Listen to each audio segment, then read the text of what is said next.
శ్రీనివాస్ గారు, గో రక్షణ, గో సంరక్షణ, మీరు చేసేటువంటి వృద్ధ గోవులకి చేసే చాలా గొప్ప సేవ చేస్తున్నారు. కానీ మీ కష్టం ఇన్ని సంవత్సరాల నుంచి చేస్తున్నా కానీ ఇవాళ మనం ఎంత ప్రయత్నించినా గోవుల్ని ఒక పండుగ పేరు మీద వధించడం జరుగుతుంది.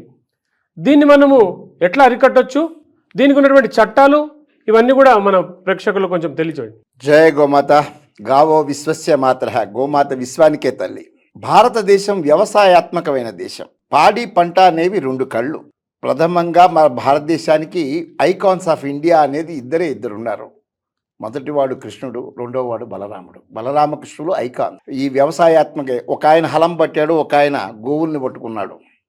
గోవుల్ని పట్టుకుని గోపాలన చేసి గోపాలుడయ్యాడు, గోవుల్ని వృద్ధి చేసి గోవర్ధనుడయ్యాడు, గోవుల్ని సంతోషపెట్టి కలియుగంలో గోవిందుడయ్యాడు.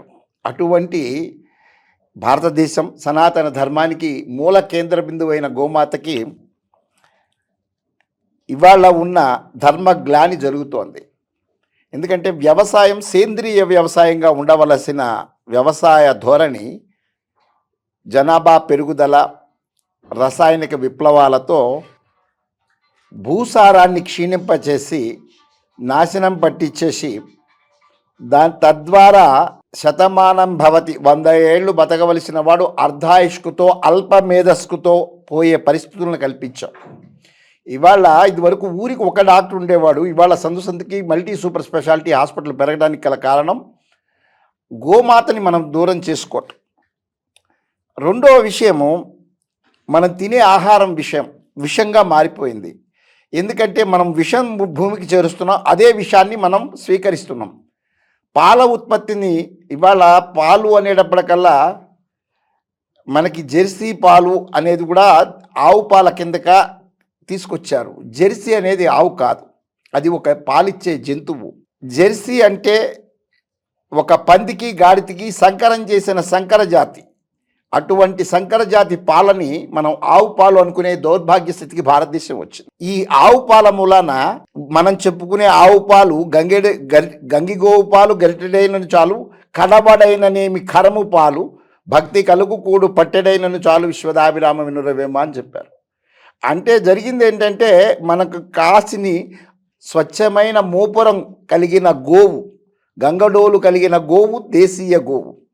ఆ గంగడోలు మోపురము లేకుండా గాడిదలాగా ఉండి కనపడి పాలిచ్చే జంతువు జెర్సీ, హెచ్ఎఫ్. ఈ వ్యత్యాసం ఇవాళ గుళ్ళల్లో కూడా గోవు అంటే దాన్నే పెట్టి పూజలు చేసే పరిస్థితికి వచ్చేసాం. దేశీయ జాతులు 108 ఉండేవి, ఇవాళ 24 జాతులు కుదింపబడ్డాయి. ఎందుకంటే మానవ నిర్లక్ష్యం. ఎందుకంటే మనల్ని కొన్ని ముస్లిమ్స్ పరిపాలనలో కానీ బ్రిటిషర్స్ పరిపాలనలో కానీ, పర్టికులర్గా ముస్లిమ్స్ అప్పుడు మనకి గౌరవాన్ని ఇచ్చారు. మన మనోభావాలను గుర్తించి వాళ్ళు ఫత్వాలు జారీ చేశారు. ఆవుల్ని చంపద్దనే ఫత్వాలు జారీ చేసిన ముస్లిమ్స్ ఉన్నారు. కానీ ఎప్పుడైతే ఆంగ్లేయులు వచ్చారో, ఆంగ్లేయుల దగ్గర నుంచి మన చరిత్ర మారింది. తర్వాత ఇక్కడ మీరు చెప్పేది ఏంటంటే, ముస్లింలు ఫత్వా జారీ చేసి ఆవుల్ని చంపొద్దని మీరు అంటున్నారు కదా, కానీ ఇక్కడ ముస్లింలే చంపి తింటున్నారు కదా, మిగతా వాళ్ళు ఎవరు కూడా చంపట్లేదు అంటే దీనిలో ఒకటి, పెంచేవాడు హిందువు, దాన్ని ట్రాన్స్పోర్ట్ చేసేవాడు హిందువు. మరి ఒకసారి ఫత్వా జారీ చేసినప్పుడు అప్పటి నుంచి ఆగిపోవాలి కదా గోవధ అనేది. అక్కడ ఆగింది. అప్పుడు ఆగింది.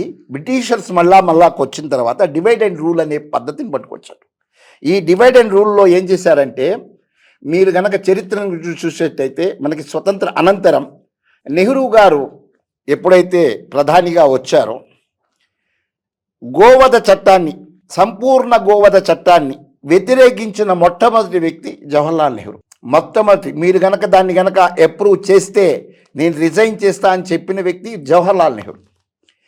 ఆ రోజున కూడా అసెంబ్లీ, ఆయన పార్లమెంట్లో ముస్లిమ్స్ అందరూ కూడా ఏకగ్రీవ తీర్మానం చేశారు. ఇక్కడ కాంగ్రెస్ చెడగొట్టింది కానీ గోవధని, ఇదే కనుక సంపూర్ణ గోవధ వచ్చుంటే, అంటే నేషనల్ కాంగ్రెస్ పుట్టినప్పుడు దాని యొక్క గుర్తు జోడెడ్ల బండి, తర్వాత వచ్చేటప్పటికి ఆవు దూడ గుర్తుతో వచ్చింది, తర్వాత హస్తం గుర్తుతో వచ్చింది. ఇప్పటికీ అదే హస్తం భస్మాసుడు హస్తం. అయితే ఆ ఆవు దూడ ఉన్నప్పుడు కానీ అది కూడా వాళ్ళ ఐడియాలజీలో గోమాత ఉన్నది. కానీ యాక్షన్స్లో లేదు. ఎందుకంటే నెహ్రూ చెడగొట్టాడు. ఇది స్టేట్ పాలసీ కింద ప్రతి ఒక్కళ్ళకి మీ ఛాయిస్ని వదిలిపెట్టడం మూలాన కొన్ని రాష్ట్రాల్లో మేఘాలయ, అస్సాం ఇవి ప్రాంతాల్లో వాళ్ళు తినటానికి చట్టబద్ధమైన అవకాశం ఉంది. మన ప్రాంతాల్లో ఇప్పుడు హైదరాబాద్ ఉంది, ఇది చట్టబద్ధంగా లేదు. దీనికి కొన్ని కండిషన్స్ స్టేట్ పెట్టింది. ఇదంతా కూడా సంపూర్ణ గోవధ నిషేధం భారతదేశంలో జరగల.